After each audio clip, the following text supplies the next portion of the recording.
اعوذ باللہ من الشیطان اللعین الرجیم بسم اللہ الرحمن الرحیم رب اشرح لی صدری ویسر لی امری واحلل عقدۃ من لسانی یفقہوا قولی۔ معزز ناظرین، محبان زینب کے اس پلیٹ فارم پہ سیدہ فرحت حسین آپ کی خدمت میں حاضر ہیں۔ السلام علیکم ورحمۃ اللہ وبرکاتہ۔ جیسا کہ آپ سب بخوبی واقف ہیں کہ ہمارے ان ماہ رمضان کے پروگرام کا جو موضوع ہے رمضان بہار قرآن،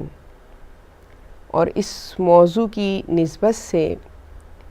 ہم نے اپنے گزشتہ پروگراموں میں یہ کوشش کی ہے کہ قرآن کی اہمیت اور اس کے مرتبے اور مقام کو سمجھتے ہوئے کہ اللہ سبحانہ و تعالیٰ کی طرف سے یہ کتنا عظیم تحفہ ہے مخلوق انسانی کے لیے، کہ جو ایک کامل ہدایت ہے تمام ہدایت پانے والوں کے لیے۔ یہ کلام الہی جو ہماری اس دنیا میں بھی رہنمائی فرما رہا ہے اور آخرت کے سفر کے لیے بھی بہترین رہبر ہے، تو ہماری زندگی کے لیے کلام الہی کو، کتاب رب کو سمجھنا بہت ہی اہم ہے اگر ہم چاہتے ہیں کہ ہماری موت و حیات کامیاب ہو، ہماری دنیا بھی کامیاب ہو اور ہماری آخرت بھی کامیاب ہو، تو ہمیں اس کتاب کی طرف متوجہ ہونا پڑے گا، اس سے ہدایت حاصل کرنی پڑے گی۔ قرآن جس کے لیے اللہ سبحانہ و تعالیٰ سورہ قیامہ میں ارشاد فرما رہا ہے کہ ہم ہیں قرآن کے خالق، ہم نے قلب رسول پر قرآن کو نازل کیا، ہم ہی نے اس کو جمع کیا اور ہم ہی نے اس کو بیان کروایا، اور مگر انسان بل توثرون حیات الدنیا، کہ مگر انسان جو ہے وہ حیات دنیا کو پسند کرتا ہے، وَبِالْآخِرَةِ خَيْرٌ وَأَبْقَىٰ، حالانکہ اس کو یہ معلوم نہیں ہے کہ اس کے لیے آخرت ہی بہترین جگہ ہے۔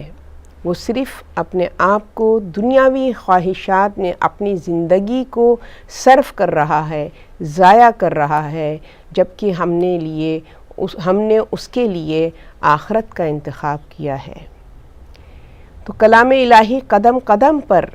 ہمیں ہماری زندگی کے مقصد کو پانے کے لیے ہماری رہنمائی فرما رہا ہے، مگر ہماری بدنصیبی دیکھیے کہ ہم اس سے ہدایت حاصل نہیں کر رہے۔ ہم نے ان پروگراموں میں قرآن کے معرف کو سمجھنے کی کوشش کی،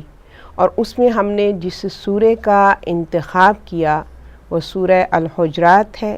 جو ناظرین اس پروگرام کو فالو کر رہے ہیں ان کو اندازہ ہے اس بات کا کہ ہم نے یہ کوشش کی ہے، سورہ الحجرات وہ سورہ ہے کہ جو ایک انسانی معاشرے کی تشکیل میں کاربند ہے، اور ایک آئیڈیل معاشرہ کہ جیسا اللہ سبحانہ و تعالیٰ چاہتا ہے کہ اگر انسان ایسے معاشرے میں اپنی زندگی کو بسر کرے تو پھر اس کے لیے فقط کامیابی اور کامیابی ہے۔ سورہ الحجرات جس میں اللہ سبحانہ و تعالیٰ ہماری کردار سازی کچھ اس صورت میں کر رہا ہے کہ ہماری زندگی میں کن کن چیزوں کو ہمیں مقدم رکھنا چاہیے، کن کن چیزوں کو ہمیں فوکس کرنا چاہیے، کن کن چیزوں کے لیے ہمیں جدوجہد کرنی چاہیے، اور اس میں ہم نے ابتدا میں سورہ الحجرات کی آیات کی رہنمائی میں یہ سمجھنے کی کوشش کی تھی کہ ہمارا مقصد حیات کیا ہے، اور اس مقصد کو پانے کے لیے ہمیں کس طریقے سے کون سا طریقہ زندگی اختیار کرنا چاہیے۔ اس میں اللہ سبحانہ و تعالیٰ ہماری رہنمائی فرما رہا ہے کہ اے ایمانداروں، خدا اور رسول کے سامنے کسی بات میں آگے نہ بڑھ جانا، اور خدا سے ڈرتے رہو، بے شک خدا بڑا سننے والا واقف کار ہے۔ یعنی جن کے اندر تقوی ہو وہ اللہ سبحانہ و تعالیٰ کے مطیع و فرما بردار ہوتے ہیں اور وہ بہترین زندگی پر کاربند ہوتے ہیں۔ اس کے بعد اللہ سبحانہ و تعالیٰ پہلے اپنے مرتبے اور مقام کو اور اپنے حبیب کی جس کو اس نے ہادی بنا کر بھیجا ان کے مرتبے مقام کے حوالے سے گفتگو فرما رہا ہے، رسول خدا صلی اللہ علیہ وسلم کی عظمت کو ان کی تکریم کے حوالے سے ہماری رہنمائی کر رہا ہے کہ کس طریقے سے تمہیں اس حبیب خدا کا احترام کرنا چاہیے، ان کے قدم سے آگے قدم نہیں ہونا چاہیے، ان کی آواز سے بلند آواز تمہاری نہیں ہونی چاہیے، اور ان کو عام انسانوں کی طرح جو ہے تمہارا رویہ ان کے ساتھ عام انسانوں جیسا نہیں ہونا چاہیے، بلکہ ان کے ادب اور آداب اور ان کی تعظیم میں اللہ سبحانہ و تعالیٰ کسی قسم کی بھی کمی کو برداشت نہیں کرے گا۔ کیا کہہ رہا ہے کہ اگر تم نے احترام نہیں کیا اس عظیم ہستی کا، ان تحبط اعمالکم وانتم لا تشعرون، تمہارے تمام زندگی کی ریاضتیں، تمہاری تمام عبادتیں ضائع ہو جائیں گی اور تم کو خبر بھی نہیں ہوگی۔ لہٰذا رسول خدا صلی اللہ علیہ وآلہ وسلم کا احترام ہم پر واجب ہے اگر ہم چاہتے ہیں کہ ہماری تمام عبادات اللہ کی بارگاہ میں قبول اور مقبول ہوں۔ اس کے بعد اللہ سبحانہ و تعالیٰ معاشرتی حوالے سے ہماری رہنمائی کر رہا ہے کہ کس طریقے سے ہمیں اپنے ارد گرد کے افراد کے ساتھ کیا رویہ رکھنا چاہیے، کس طریقے کا سلوک کرنا چاہیے کہ جو کہ ہمیں بہترین کردار سازی میں ہمارا مددگار ہو، اور اس کے لیے ہمیں ملتا ہے کہ ایک مومن دوسرے مومن کے لیے بہت اہمیت رکھتا ہے۔ ہم نے پچھلے پروگرام میں اس حوالے سے گفتگو کی تھی کہ جو فسق و فساد کرنے والے، فتنہ برپا کرنے والے لوگ ہیں ان کی ہمیں پہچان ہونی چاہیے۔ ہمارے معاشرے میں اس طرح کے بے تحاشا افراد ہیں کہ جو صرف اور صرف اپنی نفس کی خوشنودی کے لیے زندگی بسر کر رہے ہیں، حالانکہ اللہ سبحانہ و تعالیٰ نے دین حق کو اس لیے ہم تک پہنچایا ہے تاکہ ہمارے اندر حق شناسی پیدا ہو، حق و باطل کی تمیز ہمارے اندر ہو،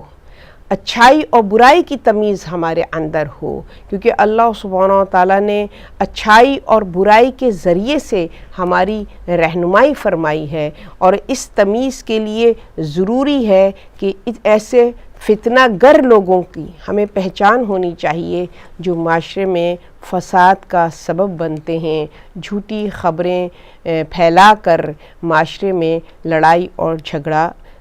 قائم کرتے ہیں۔ تو اس کے حوالے سے ہم نے پچھلے پروگرام میں گفتگو کی تھی، اور اس کے حوالے سے میں سورہ انفال کی آیت سے بھی رہنمائی حاصل کروں گی کہ جس میں اللہ سبحانہ وتعالیٰ ارشاد فرما رہا ہے وَاتَّقُوا اللَّهَ وَأَصْلِحُوا ذَاتَ بَيْنَكُمْ، یعنی اللہ کا تقوی اختیار کرو اور آپس میں صلح صفائی کروایا کرو۔ یعنی تمہارا اگر کوئی فتنہ اور فساد برپا کرتا ہے، اگر کوئی دو مومنوں میں لڑائی کرواتا ہے تو ہمارا کیا طریقہ کار ہونا چاہیے، اس حوالے سے قرآن ہماری رہنمائی فرما رہا ہے کہ ہمارا پھر اس میں کیا رویہ ہونا چاہیے۔ اگر اس طریقے کی کوئی مس انڈرسٹینڈنگ ہو جائے، دو لوگوں کے درمیان کوئی غلط فہمی ہو جائے، تو ہمارا کیا فرض بنتا ہے کہ ہم ان کی صلح صفائی کرائیں اور ان کے اختلاف کو بجائے یہ کہ اور ہوا دے، ان کے اختلاف کو ختم کرنے کی کوشش کریں، کیونکہ جب دو مومن ایک دوسرے سے ناراحت ہوتے ہیں، ناراض ہوتے ہیں، ہمیں اندازہ نہیں ہے کہ اس رویے کا اثر ہمارے اعمال پر